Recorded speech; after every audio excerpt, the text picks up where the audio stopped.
Watching News at Prime, let's get into this conversation now. The National Student Financial Aid Scheme has appointed auditing firms KPMG and BDO Global.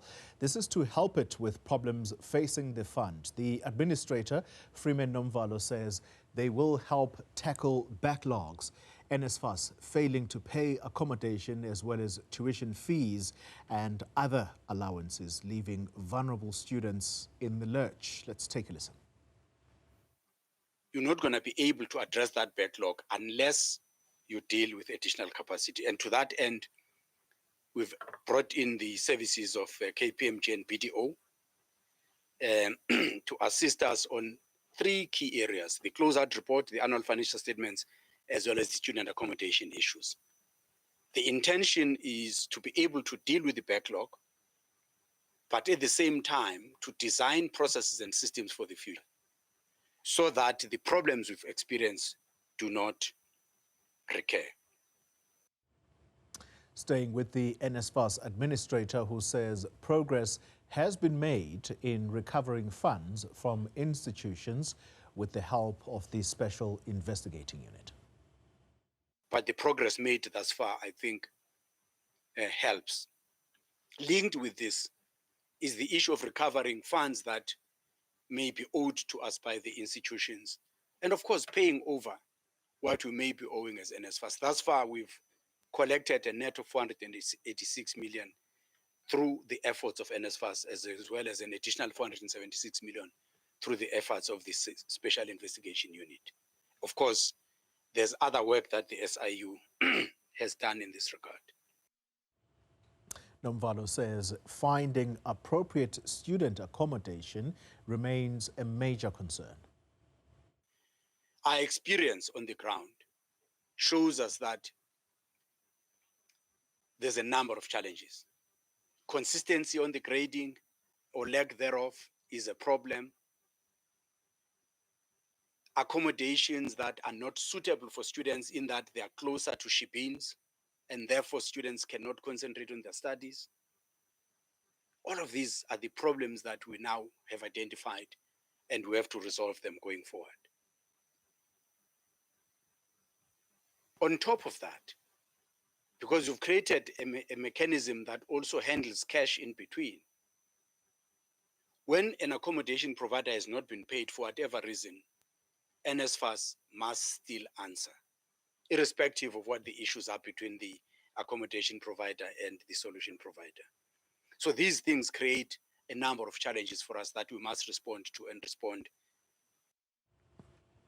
All right, let's get the reaction of the South African Students' Congress. Its president is Vezinhlanhla Simelane, who joins us via the virtual platform. Mr. Simelane, good evening to you, and thank you very much for your time. Let's begin with the announcement that two auditing firms are now going to be helping NSFAS in trying to deal with the backlog. What's your reaction to this appointment? No, thanks. Good evening to you and good evening to our viewers at home. I think to begin on the question of the two auditing companies that have been appointed to audit NSFAS, I think in our view it's a correct approach. It's a correct approach because you will know that of course there are some challenges in relation to what in our view as an organization we believe that there's some corruption elements that were happening within the NSFAS itself. At some point, you'll realize that we even argued at some point that there are students whom, in terms of NSFAS, have been funded, but they don't receive their money. Money is redirected to certain people, they are poor students. So in our view, we think that those two companies will play a very huge role in terms of checking very well how is the money is being channeled in relation to allowances, in relation to accommodation, in relation to how NSFAS on its own operates, because even NSFAS for itself, to be able to operate, they need the very same budget from our government. So indeed, they must be monitored in terms of how the money is used. Well, that money belongs to our students. They don't belong to people who work for NSFAS. Yeah. To your knowledge, what are the most pressing needs facing students right now? To begin with, you'll remember that, of course, there was a challenge on the question of allowances. For companies, fintech companies that were appointed later on, we were able to see that they are charging exorbitant amount. So we then later rejected those companies. So the immediate intervention that we think that the administrator is coming in the right direction is the question of allowing NSFAS to use its own banker to transfer monies to students who have been, of course, been given NSFAS, and also in universities as well. We have, even if we had a different view from the beginning, that NSFAS must build its own capacity to distribute resources, because when we raised that point, there was an element of corruption within universities. But we can't then, of course, replace it with the question with the Izakas and them, because they seem to be more corrupt in terms of the amount that they charge. So the immediate intervention by the administrator to allow universities to distribute the resources, we have, of course, welcomed that intervention. On the TVET question, they are paying directly. So, of course, we want NSFAS somehow must be able to create its own capacity. We even argued, because some of us were able to attend the ANC, NEC, where we made our contributions, that they must speed up the process of ensuring that there's a state bank, because you know that NSFAS on its own distribute more than 10 billion rand to our students. So that amount of money is huge. So our government must be able to have its own capacity to distribute its allowances to our students, but also in terms of the immediate solution, as we know that we're coming from an era of Izakas and Norocod, we would then welcome this decision to allow universities to distribute, and also NSFAS pays direct to our TVET students. Yeah. Another issue that we think is also a pressing matter, of which we have also checked the statement of the administrator, where we are very happy that he has been able to identify the systems that are problematic within the NSFAS itself. Number one, the question of ICT system. At some point, there was a question of defunded students, and we raised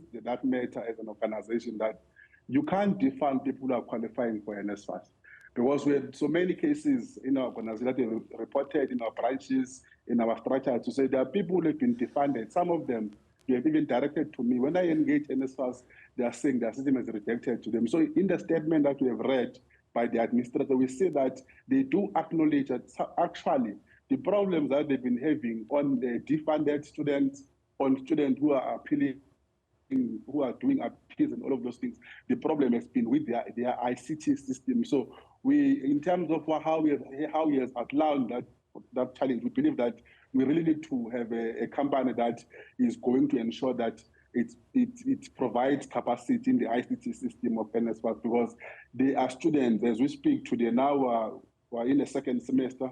There are students who are supposed to be funded, but they were defunded because of the fault of the ICT system by the NSFAS. Yeah.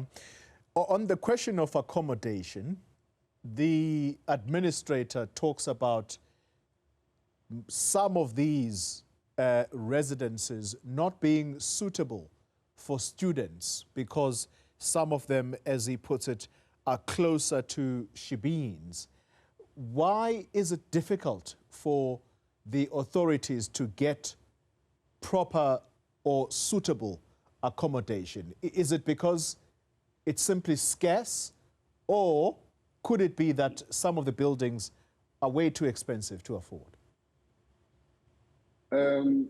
Actually, the point that you are raising on accommodation, it's something that also we've deposited. Of course, we've always been engaging the Department of Higher Education, NSFAS. We've also deposited within the ANC that we understand that to build a property that accommodates more than 500 students is going to take some process and some time to build that. What we have requested from the authorities is that there are many departments that has a capacity. Some of the buildings that are not used by our department, the public works and so forth, there must be some kind of collaboration between those two departments of education and that department to provide those buildings so that they can be converted to student accommodation. Number two, the reason why, in our view, many student accommodations are in shebeens, are closer to shebeens, it's because of the scarcity of the student accommodation, but also once you are able to identify that there's a challenge in terms of accommodation, you must be proactive in terms of providing solutions in relation to that problem. At some point, NSFAS issued some kind of a program to say they're going to give opportunities for people to be able to build for student accommodation, but also that process was a process that was also had issues in terms of how issues were dealt with in the previous board, corruption elements and all of those things. So as the solution as an organization, we have proposed that government departments must collaborate to avail some buildings so that our students can be able to live in a safer place. But also, we believe that you need to have some student villages where the environment is student friendly. I can tell you, when you go to Durban CBD, you've got University of Duty, you've got UKZN, you've got Mangosuthu of the University of Technology. In the CBD, also in Pretoria, most of these areas that I'm mentioning, there are many ship-ins, there are people who sell drugs within that environment. And also, we believe that, because we do understand that those areas we find our students, you need to have Department of Police, because there are people who have opened ship-ins illegally. So the Department of Police must be able to intervene.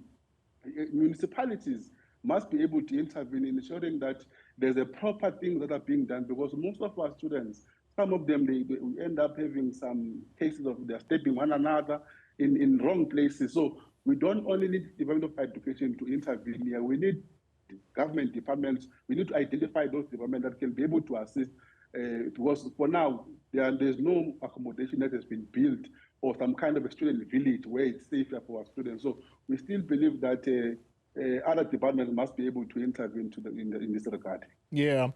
Final question to you, Mr. Simelane. Last month, a judgment came out from the Western Cape High Court interdicting NSFAS from taking any further steps to terminate its contract with Izaga. This is one of the companies that are supposed to disperse these funds or these allowances to students. For you as students, the longer that NSFAS is contracted to these companies, is that going to prolong the difficult situation that students find themselves, or is that something that you think is best dealt with by NSFAS and doesn't really affect you much as people who represent students on the ground? It does affect us because, for Izaga to win that case in court, it means NSFAS must not be able to proceed with its own process in terms of whether they want to go and tender to appoint people who have capacity to distribute allowances. It means they must stop in doing that. So it does have a problem. In our view, we have said when we met the administrator, I think 2 weeks back, we have said that administrator must also engage institutions of government that have capacity to do investigation, so that there can be a concrete report in terms of saying that indeed these companies were appointed illegally, and these companies are not supposed to be the one who distribute allowances. So that when they are removed, at least their case is very strong, because if it's going to be NSFAS alone dealing with the matter in terms of how people are being appointed in this company, in these people who distribute allowances and so forth, it's going to be a challenge. So it's something that we thought that maybe we need to also engage the other government authorities that has a capacity to help NSFAS, because the corruption that has been happening at NSFAS is a corruption that affects not NSFAS on its own, but it affects our students. Because one of the things that we think that as an organization is important is that, as we have said initially, that NSFAS must be able to deliver its mandate. So we can't have Izaga stopping NSFAS to deliver its mandate. So we are inviting government to say they must look into the matter. The new Minister of Higher Education must be able to engage other departments, that is authority, in terms of assisting us so that we get rid of Izaga. And we don't even know why Izaga is fighting so hard for this thing, because it's one of the most companies that was ridiculous when it comes to charges. So you could say that there was an agenda that is outside of ensuring that we transform the lives of our students. Vezinhlanhla Simelane, thank you very much for your time, the president of Sasco.